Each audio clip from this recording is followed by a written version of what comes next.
I was staying by myself in a small rented house just outside Ridgewood Heights when all of this happened.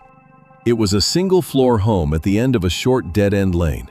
Only 5 houses were on that street, and nights were usually very quiet. I worked remotely as a freelance graphic designer, so I rarely went out unless I needed groceries. I didn't have many visitors either. My friends would always text before coming. That's why the first knock immediately felt unusual. It was around 8:45 p.m. on a Thursday. I was sitting in the living room watching TV when I heard 4 solid knocks on the front door. I muted the TV and stayed still for a moment, thinking I might have imagined it. Then I heard 2 more knocks. I stood up and walked to the door. There's a small peephole in the center. When I looked through it, I saw a man standing on the porch holding a medium-sized cardboard box. He had on a dark jacket and a baseball cap. He looked like a regular guy, probably in his mid-30s. I opened the door slightly but kept the chain locked. He quickly said he had a delivery that needed a signature. He read a name from a handheld device. It wasn't mine, not even close. I told him he had the wrong address. He glanced at the box, then his device, then back at me. He read the address out loud. It was exactly mine. I told him no one with that name lived there. He stared at me a bit longer than felt normal, then said he must have received incorrect details and would return it to the truck. I watched him walk down the driveway. I expected to see a delivery van, or at least some vehicle nearby, but there was nothing. He passed my mailbox and turned the corner at the end of the street. I couldn't see where he went. I closed the door and locked it, telling myself it was probably just an unmarked delivery or a third-party driver. The next night, almost at the exact same time, there were 3 knocks again. This time I didn't open the door immediately. I checked through the peephole first. It was the same man, same jacket, same box. I didn't open the door. I spoke through it and told him he had already come the previous night and that the person he was looking for didn't live there. He didn't respond right away. Then he said he only needed a signature and that the system required the package to be delivered that night. I told him I wouldn't sign for someone I didn't know. There was a long silence. Then he said, "Okay," and stepped back. I stayed looking through the peephole. Instead of leaving immediately, he stood at the edge of the porch, slowly scanning the house. He turned his head toward the front windows, then toward the side, then back at the door. After about 15 seconds, he finally walked down the driveway. Again, there was no vehicle. That's when I started feeling uneasy. On the 3rd night, there was no knock at all. I actually felt relieved. I figured maybe he realized the mistake. I even joked to myself how strange it would have been if he showed up again. On the 4th night, around 9 p.m., I was in the kitchen washing dishes when I heard 4 knocks, but not on the front door. It came from the side of the house near the dining room window. I slowly walked into the dining room and looked toward the window. No one was there. Then suddenly, 4 more knocks came from the front door. I checked through the peephole. It was him again. But this time, he wasn't holding any box. His hands were empty. I stayed silent. He knocked again, then stepped back and looked directly at the peephole. I moved away quietly so he wouldn't notice any movement. I didn't make a sound.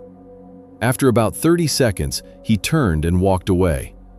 I waited 5 minutes before checking outside. With the lights off, I looked through the blinds. I saw him standing across the street near the Oak Ridge tree line, facing my house. He stood there for about a minute before disappearing into the darkness. I checked and relocked every door and window again, even though they were already secured.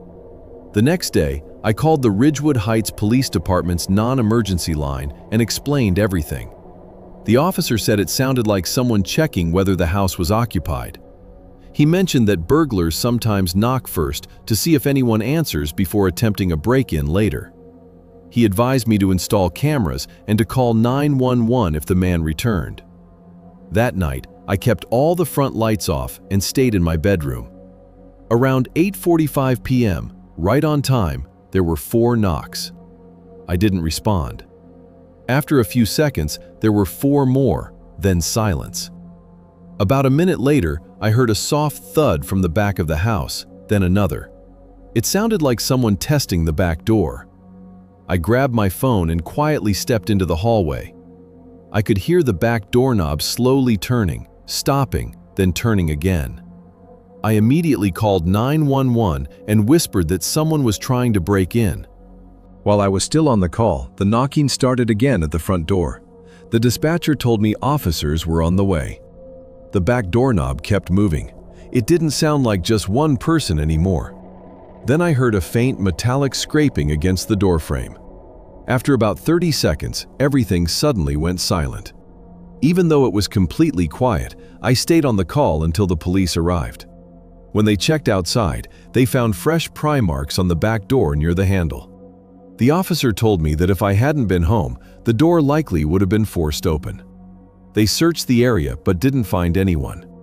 The following night, I stayed at my brother Daniel's apartment in Brookfield City. I didn't post anything online, I just left quietly. Around 9 p.m., my phone rang. It was my neighbor, Mrs. Carter, from 2 houses down. She said someone was standing on my porch knocking repeatedly and had been there for at least 5 minutes. She asked if I was home. I told her no and asked if she saw a vehicle. She said she didn't. I told her to call the police immediately. Officers arrived and questioned the man. Later, one of them called me and said the man claimed he was delivering a package but had lost it. He had no company ID and no marked vehicle. They warned him to stay away. 2 days later, he was arrested in the Elmwood district after being caught trying to break into another house where the owner wasn't home. In his car, police found several empty cardboard boxes and a handheld scanner that wasn't linked to any real delivery company. During questioning, he admitted his method. He would first knock with a fake package. If someone answered, he marked the house as occupied and left. If no one responded after multiple visits, he would return later to break in.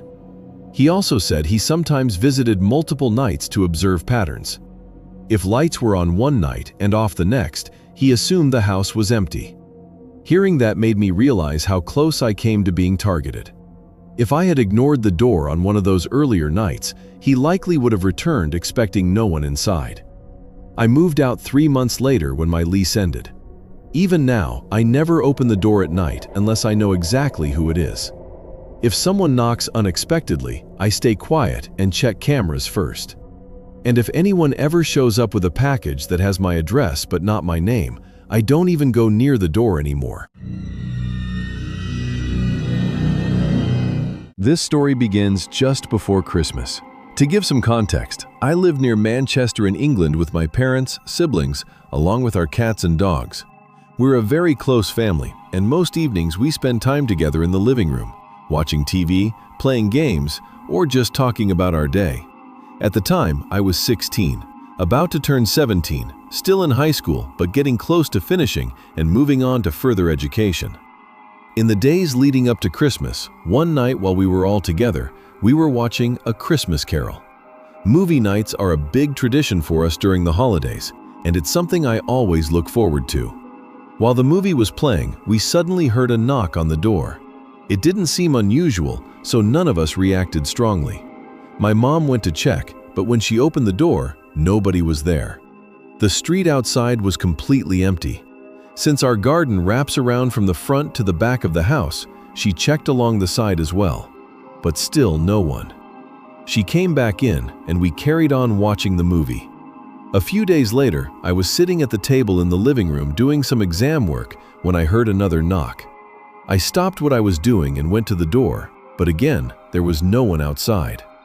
We figured it was probably just some local kids messing around. Where I live, kids sometimes get bored and pull pranks instead of finding something useful to do. In England, there's even a game called Knock Down Ginger, where kids knock on doors and run off laughing. It's silly, but for kids, the excitement of someone opening the door to nothing can actually feel fun. We have a family group chat where we usually share updates, and during that same week, a few family members mentioned experiencing the same knocking. The most unusual one happened to my dad. He tends to stay up later than everyone else, either playing Xbox or watching shows after the house gets quiet. One night, around 11:30, when everything outside was silent and all kids would have been indoors, he heard a very soft knock. The timing confused him. He checked through the peephole first, but saw no one. Then he carefully unlocked and opened the door to look outside. Still, there was nothing, just an empty, quiet street.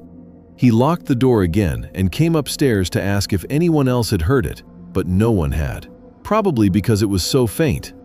At that point, it started to feel unsettling. This wasn't a one-time thing anymore. It kept happening, yet no one ever saw anyone outside. Normally, with pranks like this, you'd at least hear footsteps or laughter, but this time there was nothing. It felt different. Then came Christmas Day, and that's when everything changed.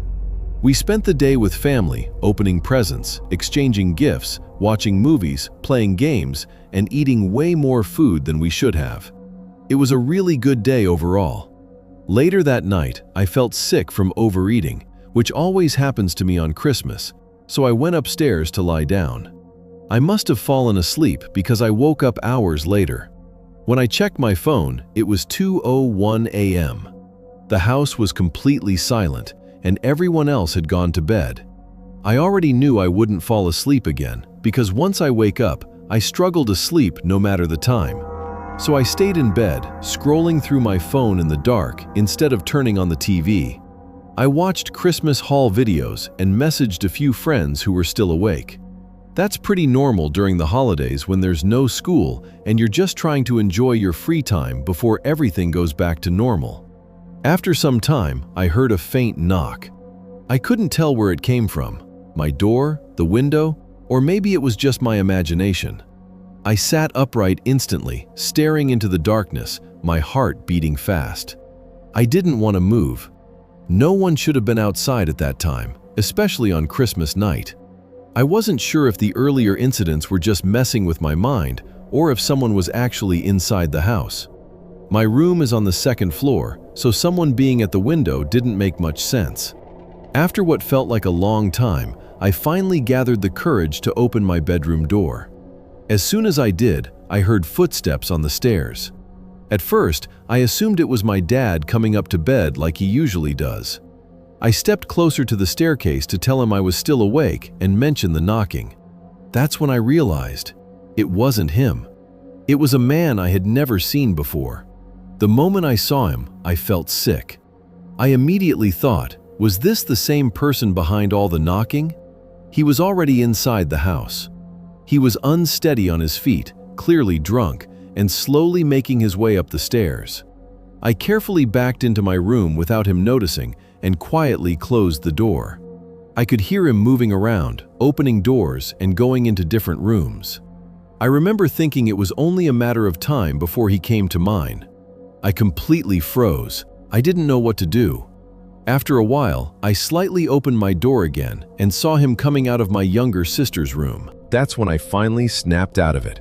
I ran straight to my parents' room and woke them up, telling them there was a man inside the house. My mom woke up immediately, while my dad was still half asleep.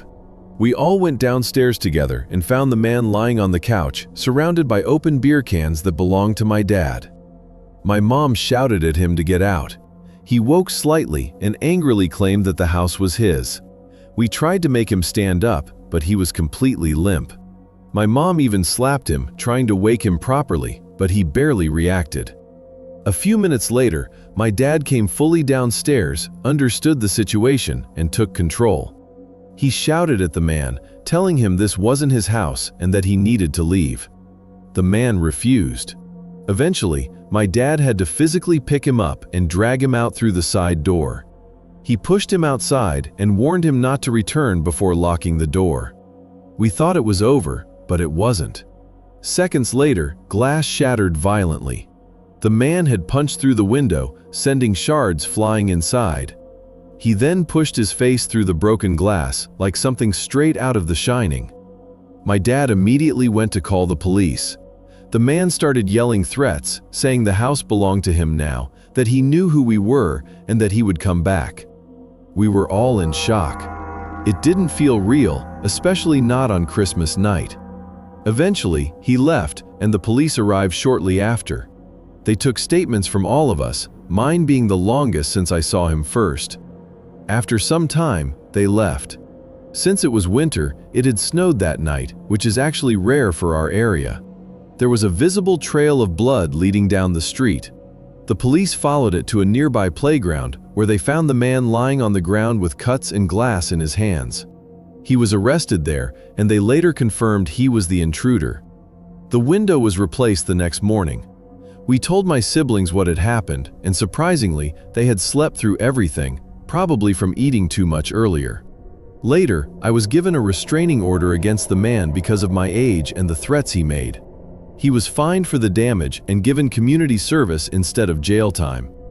When questioned about the knocking that had been happening before that night, he denied any involvement. He claimed he knew nothing about it. It turned out he had actually lived in our house years before we moved in. According to him, there was no bad intention. He said he had just been drinking heavily with friends and accidentally entered the wrong house. Thankfully, no one in my family was seriously hurt. The only injury was my mom bruising her wrist when she slapped him while wearing bracelets, which apparently hurts you more than the person you hit. Even now, we still don't have an explanation for the knocking that happened before that night.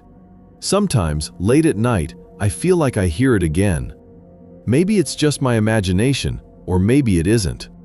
I guess I'll never really know if it was him, or someone else watching from outside. This took place sometime around 2010, when I was about 6 years old. Back then, my family and I lived in a quiet neighborhood in Riverton, Washington.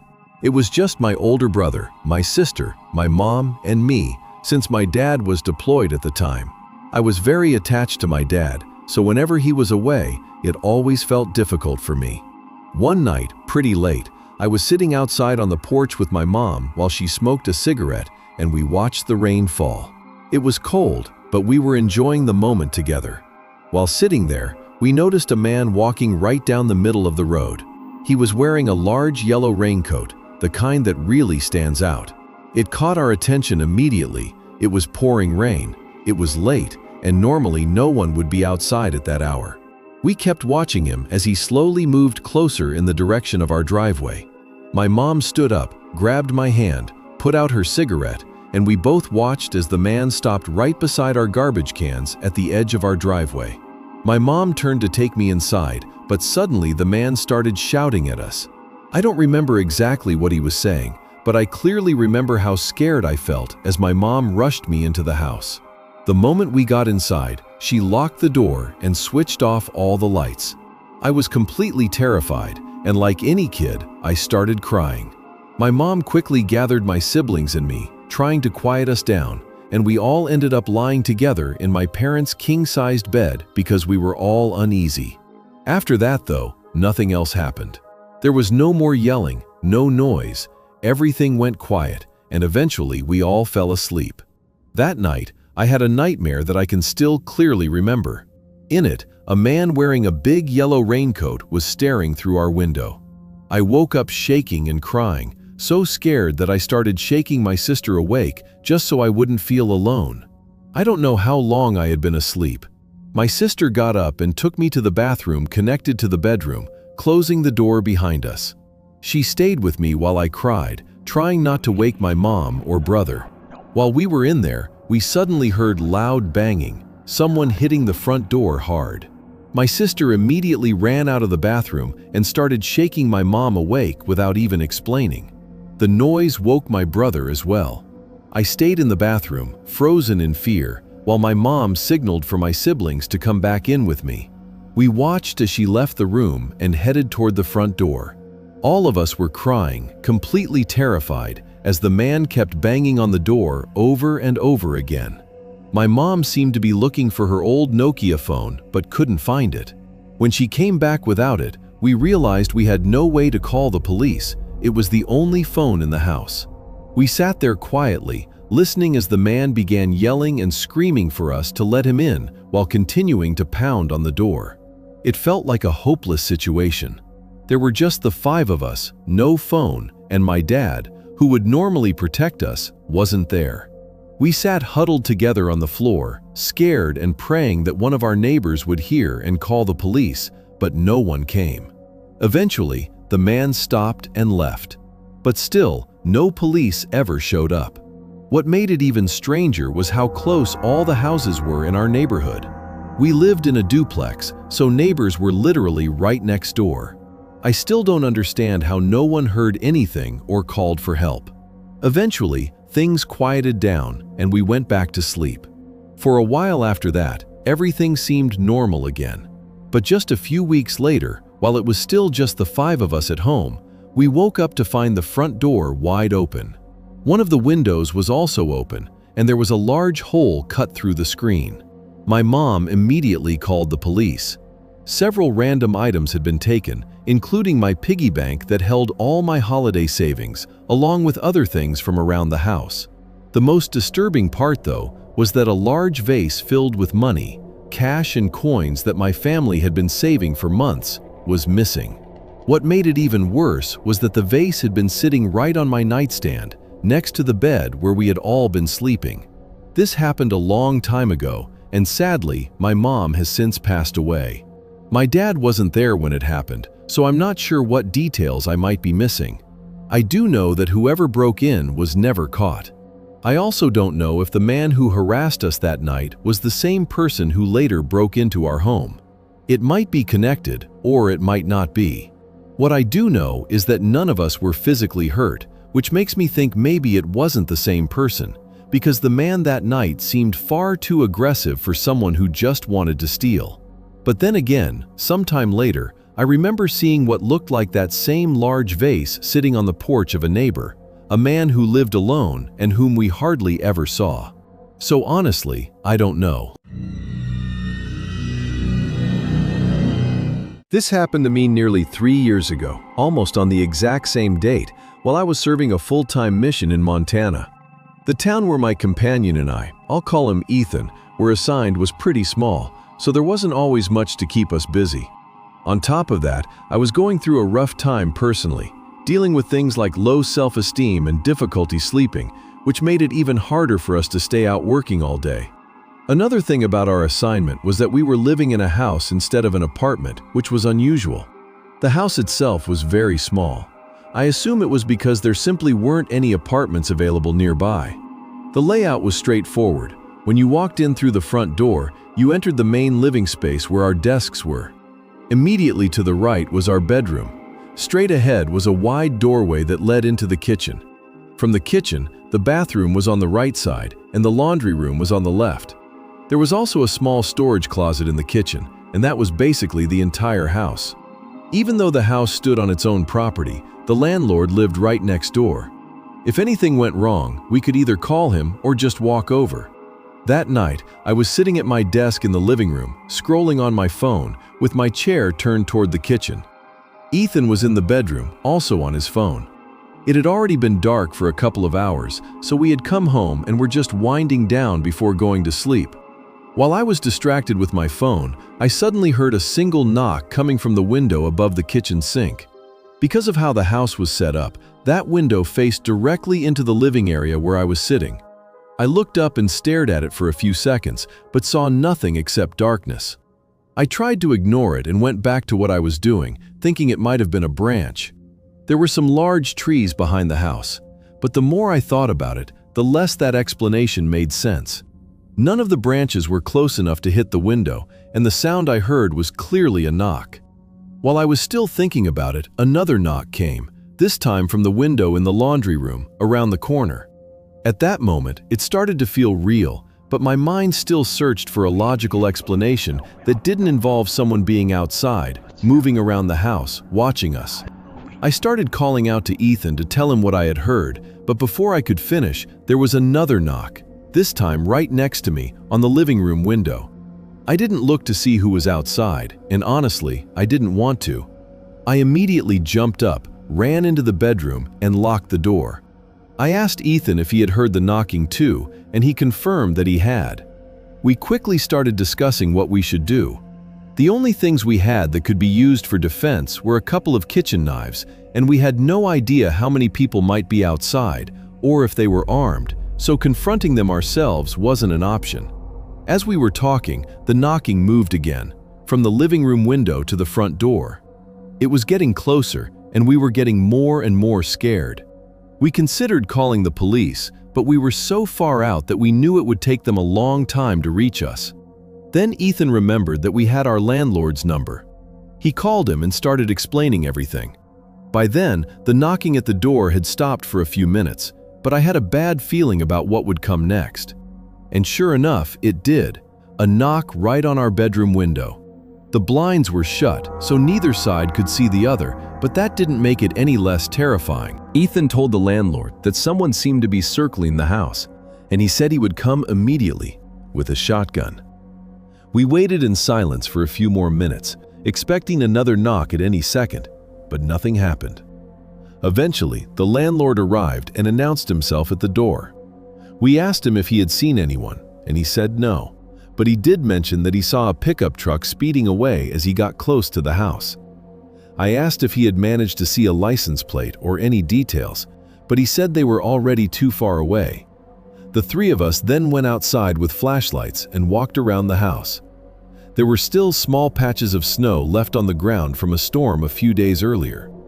In the snow, we found footprints going all the way around the house, and from what we could tell, it was just one person. We talked about calling the police, but we all knew it probably wouldn't lead anywhere.